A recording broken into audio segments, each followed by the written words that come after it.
ঘন্টায় ৮৮ কিলোমিটার বেগে দেশের উপকূলের দিকে ধেয়ে আসছে ঘূর্ণিঝড় রিমাল। আবহাওয়া অফিস বলছে সন্ধ্যা কিংবা রাতে ঘূর্ণিঝড়টি উপকূলে আঘাত হানতে পারে।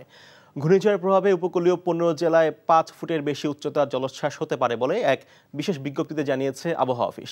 এছাড়া দেশের অন্যান্য জায়গায় দমকা হাওয়া সহ ভারী থেকে অতি ভারী বৃষ্টিপাতের আশঙ্কাও করা হচ্ছে।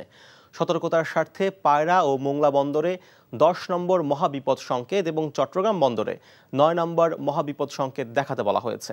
আবহাওয়া অফিসের পূর্বাভাসে বলা হয়েছে, ঘূর্ণিঝড়টি বাংলাদেশের পায়রা বন্দর থেকে ৩০০ কিলোমিটার দক্ষিণে এবং চট্টগ্রাম বন্দর থেকে ৪০০ কিলোমিটার দক্ষিণ পশ্চিমে অবস্থান করছে।